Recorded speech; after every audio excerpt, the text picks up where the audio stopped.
प्रिय वीक्षकाः, वार्तावल्याम् अद्य अस्माभिः साकं विशेषसंवादाय उपस्थितः अस्ति महान् प्राच्यविद् संस्कृतविद्वान् नन्दकिशोर पत्तरकिनेवर्यः। आचार्यवर्य, वार्तावली कार्यक्रमे भवतां हार्दं स्वागतमस्तु। नमो नमः। नमो नमः। आचार्यवर्य, सर्वादौ प्रष्टुमिच्छामि यत् भवान् भारतीय रिजर्व बैंक इत्यत्र प्रायः 38 वर्षाणि यावत् उद्योगी आसीत्। सहैव संस्कृतम् अधीतवान्, संस्कृतक्षेत्रे बहुभिः सम्मानैः अपि सभाजितः अस्ति भवान्। संस्कृताध्ययने लेखने च भवतः रुचिः कथम् उत्पन्ना? उपाधिपरीक्षाम् उत्तीर्य अहं रिजर्व बैंक मध्ये मया प्रवेशः कृतः। तदा यदा संस्कृतविषये मम रुचिः आसीत् तेन अहं प्रचोदितः संस्कृतभाषाप्रचारिसभायां तत्र गत्वा संस्कृतस्य किञ्चित् विचारः किञ्चित् चिन्तनं तत्र भवति स्म। तस्मिन् विषये मया तत्र सहभागः गृहीतः। संस्कृतभाषाप्रचारिसभायां यदा मम प्रवेशः जातः तदा संस्कृतभाषाप्रचारिसभायाः संस्कृतभवितव्यं नाम एकं मुखपत्रमासीत्। तस्मिन् मुखपत्रे मया लेखनं प्रारब्धम्। एतादृशं संस्कृतविषये मम कार्यशीलत्वं तत्र वर्धितमासीत्। आचार्यवर्य, सद्यैव भवता लिखितं पुस्तकं प्राच्यप्रभा भारतविद्या च इति लोकार्पितं गतं। किमस्ति अस्य ग्रन्थस्य वैशिष्ट्यम्? एतस्य ग्रन्थस्य इदं वैशिष्ट्यं वर्तते यतोहि विश्वप्राच्यविद्यापरिषदः प्रथमम् अधिवेशनं पारिनगरे ईसवीये 1873 वर्षे जातं। तदनु प्राच्यविद्याध्ययनं यत् यूरोप देशे प्रारब्धं तत्र प्राच्यविद्यायां ये रताः पाश्चात्याः पंडिताः, जर्मन फ्रेंच आङ्ग्लपण्डिताः, तेषाम् अध्ययनं प्रति अधिवेशने प्रत्येकम् अधिवेशनं स्फुटमासीत्। ततः आरभ्य शतवर्षात्मकः कालखण्डः तत्र जातः। तर्हि 1973 वर्षमितं यावत् यूरोपदेशे यानि प्राच्यविद्यायाः विश्वप्राच्यविद्यायाः परिषदः यानि अधिवेशनानि जातानि तेषु अधिवेशनेषु यत् वैदुष्यं फ्रेञ्च जर्मन डच् इटालियन् विदुषां प्रस्फुटितमासीत् तस्य वैदुष्यस्य एकम् ऐतिह्यं समालोचनं मया तत्र लिखितं। एतत् तस्य पुस्तकस्य वैशिष्ट्यं वर्तते। अस्मिन् वैदुष्ये विदुषां कापि वैदुष्यस्य परम्परा दृश्यते। तदपि तत् वैशिष्ट्यम् एतावधि शतवर्षात्मके काले 19 अधिवेशनानि सञ्जातानि। तत्र यूरोपीय विद्वद्भिः सह भारतीयाः विद्वांसाः अपि तत्र भागं गृह्णन्ति स्म। तेषामपि वैदुष्यं तत्र प्रकटितं दृश्यते।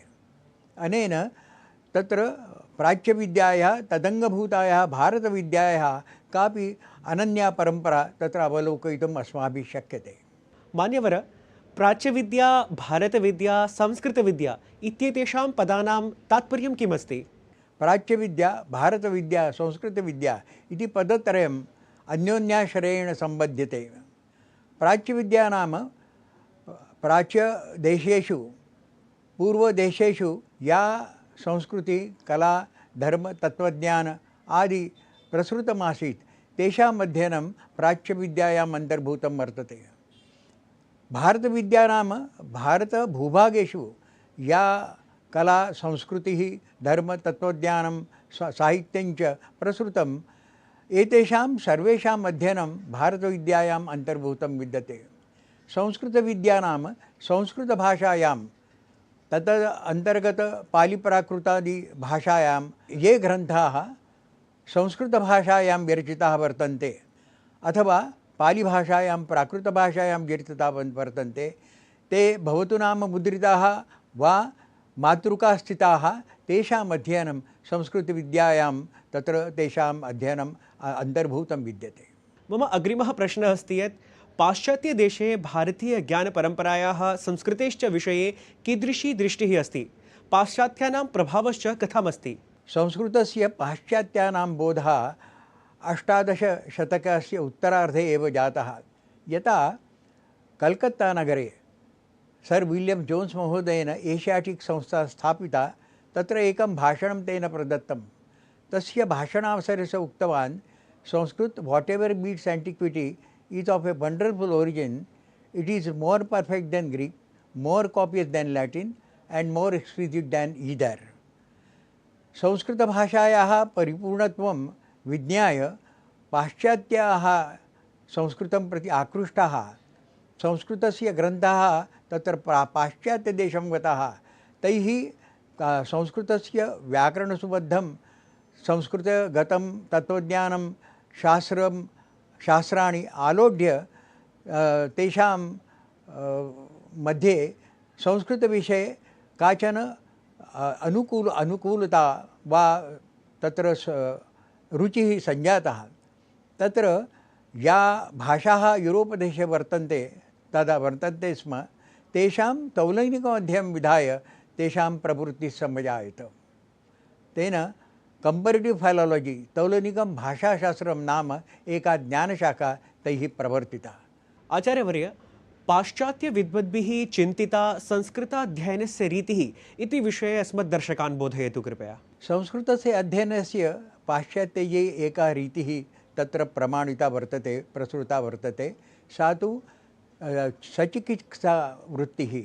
तत्र तौलनिकीं दृष्टिम् आधृत्य या भाषाः तत्र वर्तन्ते, लैटिन ग्रीक इत्यादयः, तासां भाषाणां संस्कृतभाषया तुलनां कृत्वा तत्र तासु भाषासु किमपि साम्यं विद्यते इति तेषां रीतिः आसीत्, इति तेषां मतम् आसीत्। तस्य अध्ययनं तैः विहितम्। अन्यच्च संस्कृते विशिष्य वेदवाङ्मये देवतावर्णनं विद्यते। तत्र पाश्चात्य पुराविद्यायां तत्र मैथालजि मध्ये देवतानां नामानि सन्ति। तर्हि ताः देवताः, वैदिकदेवताः, एतासां देवतानां तत्र तौलनिकं मध्यं विधाय तैः तौलनिकं पुराणशास्त्रम् इति एका ज्ञानशाखा तैः संवर्धिता। तस्य संस्कृतस्य अध्ययनस्य तत् दृष्टफलं वर्तते। आचार्यवर्य, अस्मत् कार्यक्रमाय भवता समयः कल्पितः, तदर्थं वार्तावलीदलपक्षतः, दूरदर्शनपरिवारपक्षतः अहं धन्यवचांसि ज्ञापयामि। नमो नमः। इदं मे महद्भाग्यं यत् वार्तावल्याः कार्यक्रमे अहम् आहूतः। अहं तदर्थं वार्तावलीदलाय मे धन्यवादान् प्रयच्छामि। नमो नमः।